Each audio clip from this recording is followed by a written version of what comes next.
नमस्कार, आप देख रहे हैं इंडिया बोले। मैं हूं रमेश भट्ट और आज बात करेंगे दवाइयों को लेकर। दरअसल लैंसेट एक बहुत ही क्रेडिबल पत्रिका है, उसकी रिपोर्ट में यह बात सामने आई है कि भारत में 70% लोग दवाइयों में अपनी जेब से खर्च करते हैं और इसी के चलते 7% लोग सालाना गरीबी रेखा के नीचे चले जाते हैं। इस देश में राष्ट्रीय स्वास्थ्य नीति 2017 में आई है, जिसमें कहा गया है कि सरकार की यह जिम्मेदारी है कि जन औषधि केंद्र खोलकर वो लोगों को सस्ती दवाइयां मुहैया कराएं। लेकिन आज अगर भारत में दवाइयों के बाजार की बात की जाए तो 98% तकरीबन ब्रांडेड दवाइयां भारत के बाजार में बिकती हैं। महज 2% जेनेरिक दवाइयां, वो भी सरकारी डिस्पेंसरी में मिलती हैं। लेकिन सरकार अब कानून बनाने की बात कर रही है ताकि डॉक्टर भी जो लिखें वो जेनेरिक दवाइयों के बारे में लिखें। सवाल यह उठता है कि जेनेरिक और ब्रांडेड दवाइयों के अंतर इतना क्यों है जब उनका प्रभाव समान है। सवाल यह भी उठता है कि अगर ये इतना अंतर है दामों का, तो सरकार ने समय रहते इस पे कदम क्यों नहीं उठाया। इस देश में कानून है, इस देश में एनपीपीए है, यानी national pricing pharmaceutical pricing authority है, लेकिन उसके बावजूद भी अगर लोगों को दर दर भटकना पड़ रहा है तो ये अपने आप में सवाल है। आज भारत को अपने स्वास्थ्य क्षेत्र में व्यापक रिफॉर्म करने हैं और उसकी शुरुआत इन दवाइयों को सस्ता करने से होगी। इसी पे बात करने के लिए आज मेरे साथ बहुत ही खास मेहमान हैं डॉक्टर संजीव कुमार। आप आईएम डायरेक्टर हैं IIHMR के। मेरे साथ डॉक्टर अमिताभ यादव हैं, आप गैस्ट्रो सर्जन हैं। मेरे साथ अनूप खन्ना साहब हैं, आप प्रेसिडेंट केमिस्ट एसोसिएशन के हैं। डॉक्टर कौशल कांत मिश्रा, आप ऑर्थोपेडिक सर्जन हैं। मेरे साथ डॉक्टर के अग्रवाल जुड़ रहे हैं, आप प्रेसिडेंट हैं IMA के। और मेरे साथ तरुण चुग साहब भारतीय जनता पार्टी से। मेरे साथ डॉक्टर सौमित्र रावत साहब जुड़ रहे हैं, आप सबका बहुत बहुत स्वागत। मेरे साथ वो जनता जनार्दन जो पिसती है साहब इन सब के बीच में, क्योंकि यहाँ केमिस्ट का भी फायदा है, यहाँ पर मैन्युफैक्चरर का भी फायदा है, यहाँ पर डॉक्टर का भी फायदा है, लेकिन पेशेंट परेशान है क्योंकि जितनी दवाइयों की कीमत है उसके बाद कई बार उसको चुकाने के लिए पैसे नहीं होते। तो सरकार क्या गंभीर है इस मामले को लेकर और इस पे क्या कुछ किया जा सकता है, इसी पे आज चर्चा करेंगे इंडिया बोले पे। लेकिन सबसे पहले नजर इस रिपोर्ट पर। सबका साथ, सबकी सेहत, यही नारा है मोदी सरकार के हेल्दी मिशन का। सस्ती दवा, सस्ता इलाज, हेल्दी इंडिया के लिए ये बेहद अहम है। गरीब से गरीब तबके तक स्वास्थ्य सुविधा पहुंचे, यही सरकार की कोशिश है। सस्ती दवा कितनी जरूरी है उसको समझने के लिए इन आंकड़ों पर गौर कीजिए। एक आंकड़े के मुताबिक मेडिकल खर्च की वजह से सालाना 9 करोड़ 50 लाख लोग गरीबी रेखा के नीचे चले जाते हैं। इलाज में 2/3 हिस्सा दवाइयों का है। डायग्नोसिस में 10 से 12% खर्च होता है। और नियम बना करके जो दवाई 1200 में मिलती थी वो 70-80 रुपए में कैसे मिल जाए, जो 300 रुपए में मिलती थी वो 30 रुपए में कैसे मिल जाए। करीब 700 दवाइयां उसके दाम तय कर लिए ताकि गंभीर से गंभीर बीमारी में गरीब से गरीब व्यक्ति को सस्ती दवाई मिले। ये काम किया। सबकी सेहत की दिशा में जेनरिक दवाओं को बेहद अहम माना जाता है। जेनरिक दवा ब्रांडेड मेडिसिन से सस्ती होती हैं। WHO के मुताबिक डॉक्टर अगर मरीजों को जेनरिक दवा लिखें तो इलाज पर खर्च 70% तक कम हो सकता है। लेकिन जेनरिक मेडिसिन के साथ दिक्कत यही है कि ये दुकानों पर आसानी से उपलब्ध नहीं होती। Team news nation. तरुण चुग साहब, प्रधानमंत्री ने कहा है कि वो कानून बनाने जा रहे हैं।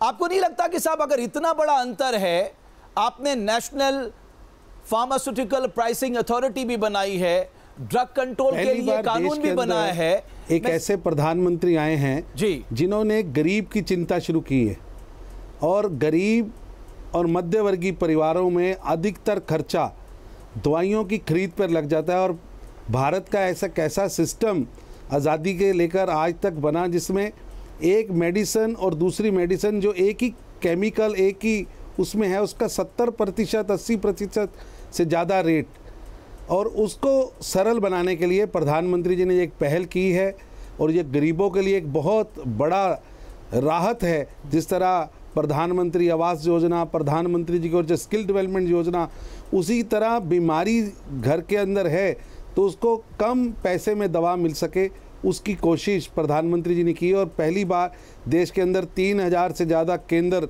खुलने जा रहे हैं। बिल्कुल। डॉक्टर के अग्रवाल, आपको लगता है कि सरकार इसे कर पाएगी? क्योंकि फार्मास्यूटिकल लॉबी एक बहुत बड़ी लॉबी है, उसका दबाव रहेगा साहब। नहीं, किसी का दबाव नहीं रहेगा। ज़रूरत क्या है, हम इसकी बेसिक्स समझ लें। ज़रूरत यह है कि आज की डेट में जेनरिक दवाइयाँ वो होती हैं जो मल्टीपल कंपनीज बनाती हैं, और पेटेंटेड दवाई वो होती हैं जो एक ही कंपनी बनाती है। इंडिया में सारी दवाइयाँ ज़्यादातर जेनरिक हैं क्योंकि मल्टीपल कंपनियाँ बनाती हैं, और वो अपनी जेनरिक दवाइयों को 3 नाम से बेचते हैं: generic, generic, trade generic and branded generic.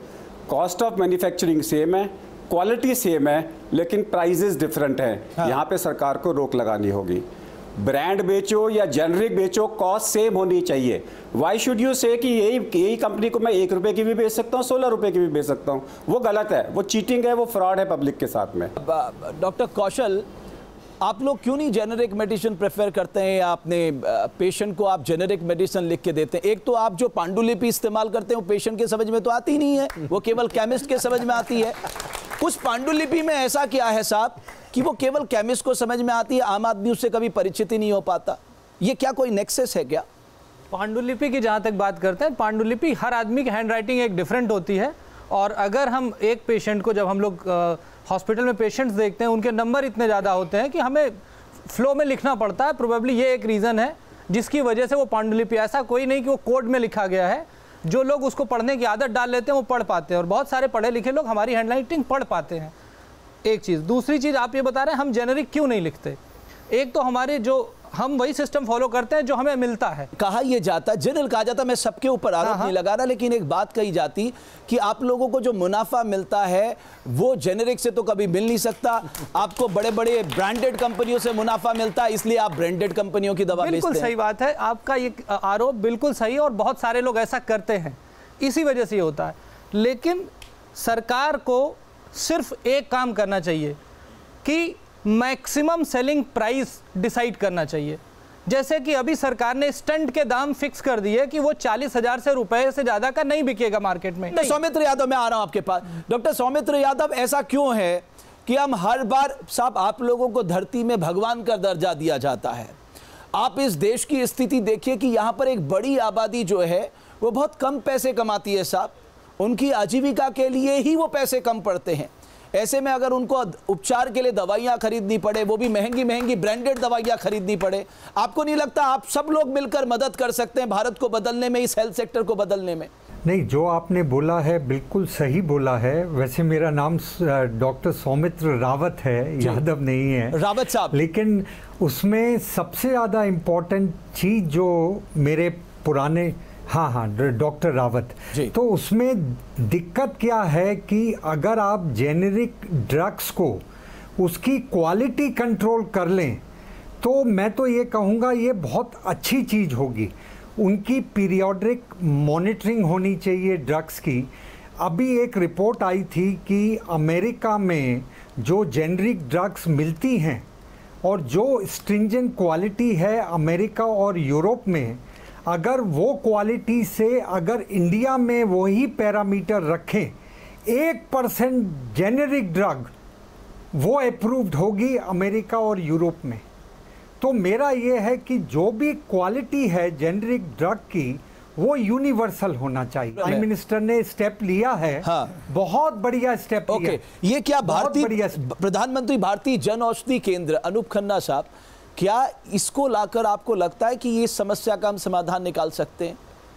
देखिए, जहाँ तक मैं समझता हूँ कि किसी भी इस पर्टिकुलर फील्ड के अंदर दवाइयों का तो बहुत कम रोल है। अगर इसके बाद में अगर आप देखें, डॉक्टर्स की फीस देखें, सर्जिकल गुड्स देखें, सर्जिकल आइटम्स देखें, वो इतनी ज़्यादा कॉस्टली है और उसके अंदर इतने ज़्यादा मार्जिन हैं। अब हम जेनरिक के ऊपर ही बात करते हैं। 90% डॉक्टर्स जेनरिक लिखते ही नहीं है। अब अगर हमने ये ले भी लिया है, प्रधानमंत्री भारतीय जन औषधि केंद्र खुलने जा रहा है बहुत अच्छी तरह से, सबसे बड़ी प्रॉब्लम क्या आएगी, जब तक डॉक्टर प्रिस्क्राइब ही नहीं करेंगे तो हम उसे दे भी नहीं सकते, क्योंकि प्रिस्क्रिप्शन पे ही देना पड़ता है। तो एसोसिएशन में क्यों नहीं लिखते डॉक्टर नेचुरल है? कैसे? अभी जैसे डॉक्टर साहब ने बताया, सबसे बड़ी प्रॉब्लम क्या आती है कि एक, मैं आरोप नहीं लगा रहा हूं, लेकिन अगर एक जगह डॉक्टर कोई लिखता है तो उसी के आसपास के मेडिकल स्टोर पे ही दवाई क्यों मिलती है? ये भी एक बहुत बड़ा विषय है। सही बात है, पूरे शहर में मिलनी चाहिए। नहीं, हॉस्पिटल के अंदर ही सब, वो कहते हैं सुविधा के लिए। सबसे बड़ी प्रॉब्लम क्या है कि डॉक्टर्स वो दवाई क्यों नहीं लिखते जो ऑल ओवर इंडिया अवेलेबल हो? ऐसी दवाइयां क्यों लिखी जाती हैं?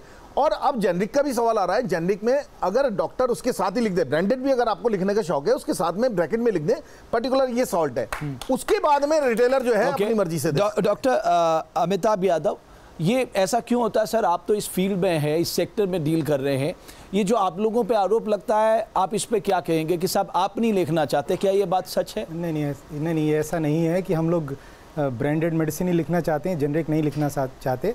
डॉक्टर रावत ने अभी आपको बताया कि यूएस में एक्चुअली अगर आप देखेंगे तो in last year about 4.3 million prescriptions में से 88% जेनरिक मेडिसिन लिखी गई थी। वो क्यों लिखी गई? क्योंकि उनका फॉर्मुलेशंस पे कंट्रोल है, प्लस उनके यहाँ ये सिस्टम है कि आप जेनरिक मेडिसिन लिखिए तो जेनरिक मेडिसिन गवर्नमेंट प्रोवाइड कराती है एट द सेम लेवल। हमारे यहाँ प्रॉब्लम क्या है कि सपोज़ कीजिए हमारे मार्केट में 45% मेडिसिन जो हैं फिक्स ड्रग कॉम्बिनेशंस में आती हैं जी। सपोज़ कीजिए हमको एक विटामिन लिखना है, उस विटामिन को अगर हम प्रेस्क्रिप्शन में अलग अलग लिखेंगे, 10 मेडिसिन उसमें आती हैं, वो 10 मेडिसिन लिखने में एक विटामिन की जगह आप 10 नाम लिख रहे हैं उसमें। सो ये फिक्स ड्रग कॉम्बिनेशन जो है ये एक बहुत बड़ा ऑब्स्टिकल है। डॉक्टर संजीव कुमार, आपको लगता है कि जो मैक्सिमम रिटेल प्राइस तय कर दीजिए, आप चाहे जेनेरिक हो चाहे ब्रांडेड हो, आप ये क्या ये समस्या का समाधान हो जाएगा अगर हम ये कदम उठाते? काफ़ी हद तक, क्योंकि यदि आप आंकड़े देखें, भारत में प्रतिवर्ष 9 करोड़ 50 लाख लोग गरीबी रेखा से नीचे चले जाते हैं अपना चिकित्सा करवाने के कारण। उसमें से 2/3 जो हिस्सा है वो दवाइयों का है, 10 से 12% हिस्सा जो हम जांच करवाते हैं डायग्नोस्टिक उसका है, और बाकी जो इंटरवेंशन है बाकी उस हिस्से में आते हैं। आप अगर यूएस के उदाहरण दिए 2 मेरे साथियों ने, वहाँ अभी मैं 1 महीना रह के आया, मैंने काफ़ी लिटरेचर रिव्यू किया।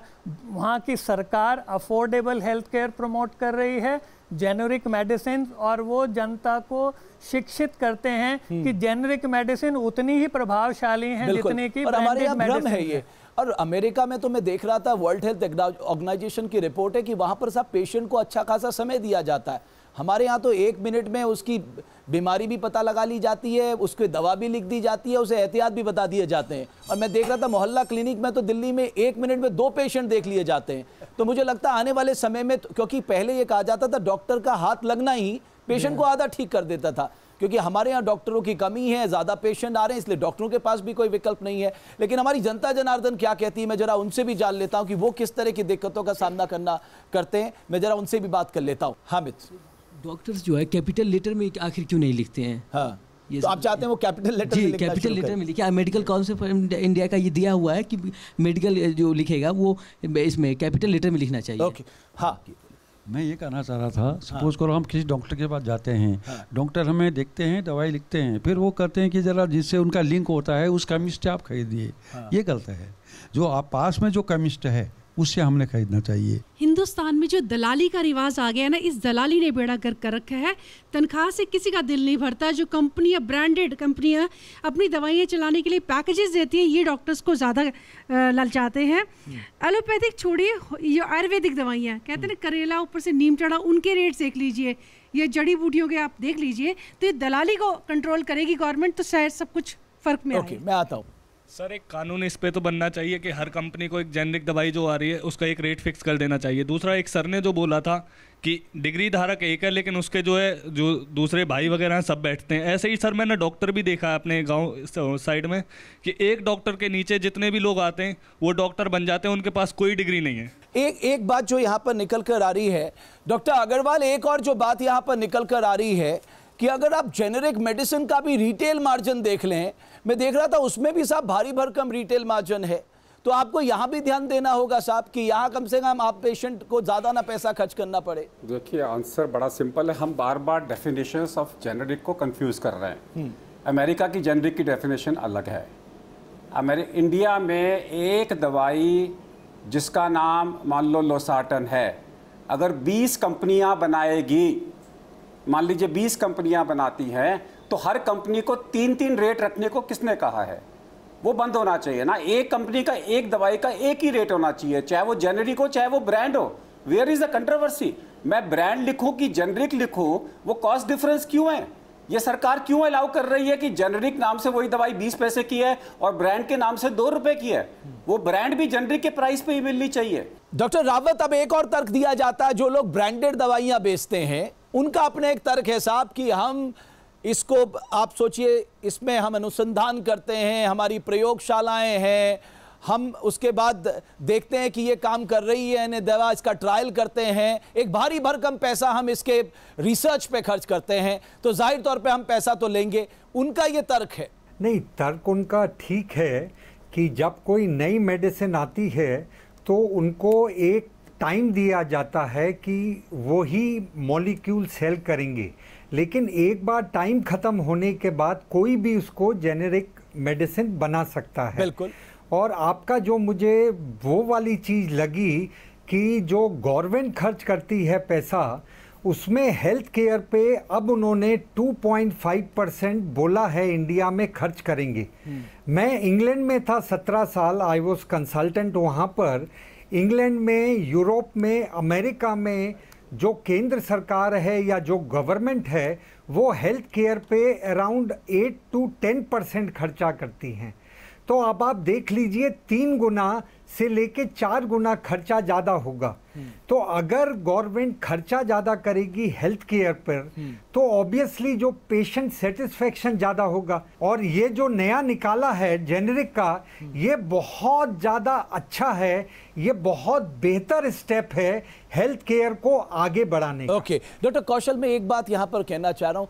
मैं पिछले कई सालों से हर बजट में सुनता हूँ कि सब हम स्वास्थ्य में खर्च बढ़ाएंगे, खर्च बढ़ाएंगे। मैं कहता हूं ये खर्च नहीं है, एक तरह का इन्वेस्टमेंट है साहब। आप इसको एक्सपेंडिचर मत मानिए, इसको इन्वेस्टमेंट मान लीजिए। पहली चीज तो ये कि यहाँ पे डॉक्टर को या मुझे ऐसे रिप्रेजेंट किया जा रहा है जैसे हम जनता को लूटने के लिए बैठे हैं। ठीक, पहले तो एक फेथ डेवलप होना चाहिए एक अच्छी पॉलिसी के लिए। ये पेशेंट और डॉक्टर के बीच में विश्वास का रिश्ता जिसको मैं कह रहा हूँ हमेशा, ये जो पॉलिसी मेकिंग की बात है, ये एक दूसरे के विश्वास करने की बात है। ठीक, हर प्रोफेशन में कुछ गंदे लोग होते हैं और बहुत सारे लोग अच्छे होते हैं, लेकिन वो गंदे लोग ज्यादा फेमस हो जाते हैं और अच्छे लोग छुप जाते हैं। तो फर्स्ट ऑफ ऑल यहाँ पे जो दवा की बात थी, दवा का जो मेरे को पूरे डिस्कशन से आप लोग खुद ही बताइए, आपको सस्ती और अच्छी दवा चाहिए या जेनरिक दवा चाहिए?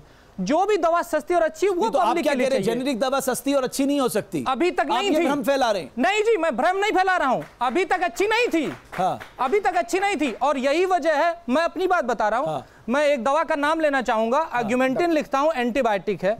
यही दवा जब मैंने लिखनी शुरू की थी तो 150 रुपए की अच्छी नहीं थी, आज ये 25 रुपए की मिलती है। यानी कि सरकार जो काम, से पूछिए उसका केमिकल अच्छा नहीं था कि उसकी डिब्बी अच्छी नहीं थी। अरे सर मेरी बात तो सुन लीजिए, आप डिग्री पे मत जाइए मेरी।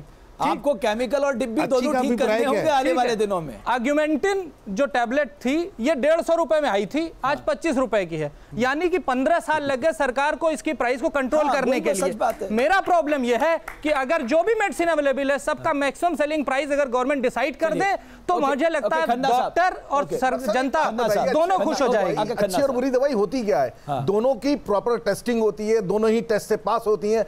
अच्छी और बुरी दवाई आ कैसे सकती है मार्केट में कि सस्ती और अच्छी? आप किसी भी कंपोनेंट के जो दाम, डॉक्टर यादव, कोई भी प्रोडक्ट हम बनाते हैं, हम देखते हैं कि साहब उसके रॉ मटेरियल, उसकी मैन्युफैक्चरिंग कॉस्ट, उसकी लेबर कॉस्ट, उसकी मार्केटिंग, उसकी ब्रांडिंग, उसकी पैकेजिंग, ये सब हम निकाल के उसकी कॉस्ट निकालते हैं। लेकिन यहाँ मैं देख रहा था इन सब के बीच में भी कई ऐसी दवाइयाँ हैं सर, आप बिलीव नहीं करेंगे, जिनका रिटेल मार्जिन 1000% है। डॉक्टर यादव, ये हैरान करने वाली बात है इस देश और में। अगर और केवल आप इक्विपमेंट की बात कर लें, उसमें आपने देखा एक स्टंट का एक एग्जाम्पल था अभी, जो प्राइम मिनिस्टर ने सबको बुला के कहा कि साहब इतने में क्यों बेच रहे हैं।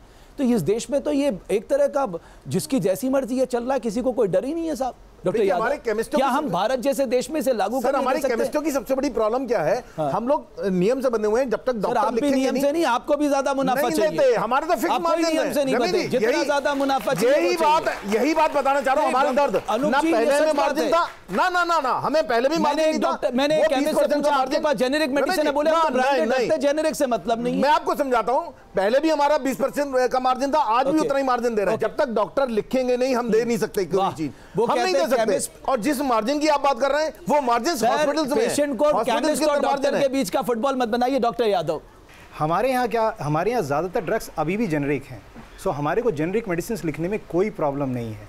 प्रॉब्लम केवल और केवल हम जब भी किसी पेशेंट को ट्रीट करते हैं, हमारी इंटेंशन ये होती है कि मेडिसिन का कॉस्ट कम से कम होना चाहिए और पेशेंट को ज़्यादा से ज़्यादा फ़ायदा होना चाहिए। आज भी हम इसी प्रिंसिपल पे काम करते हैं, चाहे समाज में हर तरीके के। डॉक्टर साहब, अगर सारे डॉक्टरों का इंटेंट ये है तो भारत में क्यों 7% लोग गरीबी रेखा के नीचे चले जाते हैं दवाइयों में खर्च करने के? जेनरिक क्यों नहीं लिखी जाती? जेनरिक मैं बता रहा हूँ इसका जेनरिक क्यों नहीं लिखी जाती। जेनरिक ना लिखने का एक पर्पज़ ये भी है कि मैंने आपको बताया, आपने मुझसे पहले एक क्वेश्चन पूछा था, मैंने आपको बताया फिक्स ड्रग फॉर्मुलेशंस। इसका मतलब ये होता है कि मल्टीपल ड्रग्स को मिला के हम एक दवाई बना के दे देते हैं आपको, और वो दवाई हमारे मार्केट में चलती है। अगर हम विज़ डेवलप्ड कंट्रीज से इसको कंपेयर करें, वहाँ ये फिक्स ड्रग फॉर्मुलेशंस बहुत कम नंबर में है। हमारे यहाँ ये 45% ऑफ द मार्केट को कवर करते हैं। ओके डॉक्टर कुमार, आपको लगता है गवर्नमेंट यहाँ पर सबसे ज़्यादा रोल होगा गवर्नमेंट का? गवर्नमेंट जितनी सीरियसली और जितनी ताकत के साथ सामने आएगी उतने दाम कम होंगे, क्योंकि इतने साल लग गए साहब आपको ये 600-700 दवाइयों के एसेंशियल आइटम्स में डालने में, और कितना समय लगेगा? आपने जो मूलभूत मुद्दा उठाया था उससे हम चर्चा में भटक गए। भारत सरकार का जो स्वास्थ्य के लिए एलोकेशन है वो 2.5% 2002 की पॉलिसी में भी था, वो नहीं हुआ। 1.2% तक पहुँचे, इस पॉलिसी में फिर है। लिखना अलग बात है, उसको इम्प्लीमेंटेशन में लाना आवश्यक है। और जो लोग बीमार हैं वो तो डॉक्टर के पास जाएंगे। अगर सरकारी सिस्टम एक्सपेंड नहीं कर रहा, वो वैसा का वैसा ही है, उतना ही है, तो प्राइवेट सेक्टर ग्रो करेगा। लोगों को तो चिकित्सा चाहिए। तो वो एक तो वो मूलभूत मुद्दा वो है, सरकार ने जो कमिट किया है 2.5% GDP का हेल्थ में जाना चाहिए, वो अवश्य इम्प्लीमेंटेशन में है, नहीं तो खाली ओके, आप कह रहे गवर्नमेंट खर्च करे, और सही बात है। खासकर ग्रामीण क्षेत्रों में तो ज़्यादा खर्च सरकार को करना होगा, क्योंकि ग्रामीण क्षेत्रों में स्वास्थ्य सुविधाओं का अभाव है। आपके पास सब सेंटर हैं, प्राइमरी हेल्थ सेंटर है, कम्युनिटी हेल्थ सेंटर हैं, डिस्ट्रिक्ट हॉस्पिटल हैं। बहुत कम लोग जानते हैं कि ऐसे कई डिस्ट्रिक्ट हॉस्पिटल है जहाँ पर डिलीवरी तक नहीं हो सकती आज के दिन में, उनको भी रेफर किया जाता है दूसरी जगहों पर। तो ये स्वास्थ्य क्षेत्र का हाल है। कुछ और लोगों से बात कर लेते हैं यहाँ पर। हाँ माता जी, आप कुछ कह रही थी? हाँ, एक ऐसा वर्ग है जिसको बिल मिलता है, वो सारी जिंदगी चूरन चटनी अजवाइन घिसकर खाते रहते हैं, अदरक चाटते रहते हैं, लेकिन बिल बनवाते हैं। कुछ तो डॉक्टर को भी हिस्सा नहीं देते, केमिस्ट से सीधा बनवा लेते हैं।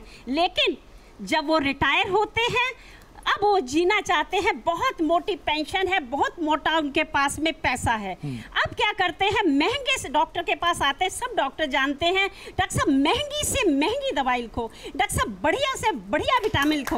अगर इन सब के ऊपर रोक लगा करके जेनरिक दिया जाएगा तो कितना बड़ा बिल बन जाएगा। और इन हेल्थ वालों को जो जीना चाहते हैं, बहुत लंबा जीना चाहते हैं, कितने टॉनिक आप दे देंगे? ओके, बिल्कुल। हाँ, एक मिनट आ रहा। हाँ बाबा, उठिए। ये जो रिटायर हो जाने के बाद मेडिक्लेम पॉलिसी आती है, गवर्नमेंट की पॉलिसी आती है, और जब पेशेंट हॉस्पिटल चला जाता है तो जन औषधि से कुछ नियंत्रण तो हो जाता है, परंतु जो बिल वहाँ बनते हैं जब तक पेशेंट नहीं निकलता, जब तक उसकी मेडिक्लेम पॉलिसी बराबर नहीं हो जाती, इस पर भी नज़र रखने की। ओके, हाँ। 15 साल पहले मुझे सरकारी हॉस्पिटल के डॉक्टर ने बीपी की गोली लिखी थी, वो 16 रुपए की थी, आज वो 26 रुपए की है। मेरी अम्मा को CGHS के डॉक्टर ने ब्लड प्रेशर की गोली लिखी, मैंने कभी ख़रीदी नहीं, वहाँ से मिलती वो खाती थी। अब वो बॉम्बे गई, वहाँ गोली ख़त्म हो गई, वहाँ ढूंढ रहे हैं गोली नहीं है। नोएडा में ढूंढ रहे हैं, गोली नहीं है। हम पागलों की तरह गोली ढूंढ रहे हैं कि बीपी की जरूरी भेजनी है, कोरियर करेंगे, गोली कहीं नहीं है। बाद में मुझे पता चला, किसी ने बताया कि हमारा स्टोर है, इस गोली की सप्लाई फलानी जगह से होती है, इसके उसके पास ही इसका सारा कुछ है, उसके अलावा कोई नहीं दे सकता। ये क्या चक्कर है? ओके, एक आखिरी सवाल। हाँ सर, आज हम अपने घर के पास किसी भी छोटे से डॉक्टर के क्लिनिक पर भी जाते हैं तो हमें डॉक्टर से मिलने से पहले बाहर 5-6 MR बैठे होते हैं, उनसे मिलना पड़ता है। वो MR डॉक्टर को ये लालच देते हैं कि आप हमारे ब्रांड की दवाई लिखिए, हमारे लिखिए तो हम आपको ये बेनिफिट देंगे। तो ये सरकार को इसके पीछे भी कोई कदम उठाना चाहिए कि ये सब बंद हो और ब्रांडेड दवाइयों की कीमत तय करनी चाहिए। ओके, हाल मैंने देखा कि जब चिकनगुनिया चला था तो कई डॉक्टर इतने अच्छे होते हैं कि पेशेंट जाएगा ही उन्हीं के पास। अच्छा, डॉक्टर साहब इतनी महंगी दवाई लिख रहे थे कि एक औरत आई, उसने दवाई तो डॉक्टर की फीस नहीं करती, जो इतनी महंगी दवाई थी वो बेचारी खरीद नहीं सके। नतीजा ये होने लग गया कि लोग डॉक्टर के पास ना जाके केमिस्ट से सीधा दवाई लेने लगे। अब भला बताओ केमिस्ट का डॉक्टर का मुकाबला कर सकता है? ओके डॉक्टर अग्रवाल, हमारे पास अब नेशनल हेल्थ पॉलिसी 2017 आ चुकी है, लेकिन उसका एग्जीक्यूशन बेहतर तरीके से कैसे हो, आपका एक सुझाव? मैं सबसे पहले लेना चाहूँगा, बिकॉज इंडियन मेडिकल एसोसिएशन, हम लोग कंट्रोवर्सी में इंडिविजुअल डॉक्टर्स की ना जाएं, ना केमिस्ट की कंट्रोवर्सी में जाएं, ना सरकार की कंट्रोवर्सी में जाएं। दवाइयाँ लिखना ये डॉक्टरों का काम है। डॉक्टरों की पॉलिसी या मेडिकल काउंसिल ऑफ इंडिया बनाती है या इंडियन मेडिकल एसोसिएशन बनाता है। हमारी पॉलिसी बड़ी सिंपल है। हमारी पॉलिसी है, write the chemical name of the drug in capital letters, in the bracket you write the name of the brand और the company, choose most economical yet quality drug, use NLEM list of essential medicine, और अगर आप non essential दवाइयां दे रहे हो तो आपको patient की पूरी काउंसलिंग करो। तो कौशल, आपका एक सुझाव, हम बेहतर तरीके से इस हेल्थ पॉलिसी को लागू कर सकते हैं? गवर्नमेंट के हेल्थ केयर सिस्टम को और इवॉल्व करना चाहिए। जीडीपी का 2.5% नहीं 5% खर्च करना चाहिए, और डॉक्टर और पेशेंट का रिलेशनशिप बहुत ही ऑनेस्ट रिलेशनशिप है, इसको दोनों को प्रॉपर्ली निभाना चाहिए। Okay doctor Yadav. मैं अभी भी अपनी बात पे कायम हूँ। मेरा सजेशन ये है कि इसमें जो हमारा डिफरेंट प्राइसिंग है ड्रग्स पे, एसेंशियल ड्रग्स अभी भी हमारे पास 12% के आसपास हमने फिक्स कर रखी है प्राइसिंग के हिसाब से, उनका नंबर बढ़ना चाहिए। और दूसरा, हमारा प्राइसिंग कंट्रोल होना चाहिए। There should be no 2 to 3 types of same medicine available in the market, there should be a price tag. Okay doctor Kumar. आपने चर्चा की थी पर उस बात में हम गए नहीं। स्वास्थ्य नीति में बड़ा स्पष्ट शब्दों में लिखा हुआ है कि जो सोशल डिटर्मिनेंट्स हैं, पानी की उपलब्धता, पॉल्यूशन, विमेन सेफ्टी, और ये बहुत सारे जो मुद्दे हैं ये पॉलिसी में लिखे हुए हैं पर उन पे चर्चा नहीं होती। इन सब को अगर इम्प्लीमेंट करेंगे तो लोग बीमार ही नहीं होंगे। अनूप खन्ना साहब, आपका सुझाव बहुत संक्षेप में 30 सेकंड। मेरा ये कहना है, इसमें हमारी विल पावर जब तक नहीं होगी, हम जब तक इसमें सुधार दिल से नहीं चाहेंगे, तब तक कोई सुधार पॉसिबल नहीं है। ये प्रधानमंत्री भारतीय जन औषधि केंद्र आया है, बहुत अच्छी जेनरिक मेडिसिन है, बशर्ते डॉक्टर्स इनको लिखे भी। आपके केमिस्ट भाई खुश है ना इस औषधि वाले केंद्र? हमें तो 20% मार्जिन उसमें भी है, इसमें भी है। मैं बार बार कह रहा हूं, हम तो एंड प्रोडक्ट है, वहीं पर जाके आदमी रोता है कि भाई इन लोगों ने लूट लिया। डॉक्टर रावत, आपका आखिरी कमेंट 30 सेकंड आपके पास। मैं ये बोलूँगा, जो इस गवर्नमेंट ने, प्राइम मिनिस्टर मोदी जी ने जो नई नेशनल पॉलिसी लाई है, बहुत बढ़िया है, बहुत बड़ा स्टेप है, लेकिन इसको बहुत ज़्यादा अच्छी तरह से इम्प्लीमेंट होना चाहिए। नेशनल फार्मास्यूटिकल प्राइसिंग अथॉरिटी को जो ड्रग की जो मैक्सिमम प्राइस है सेट करना चाहिए, और बहुत सारा जो हमारे यहाँ टीचिंग एंड ट्रेनिंग वाला है वो बहुत जरूरी है।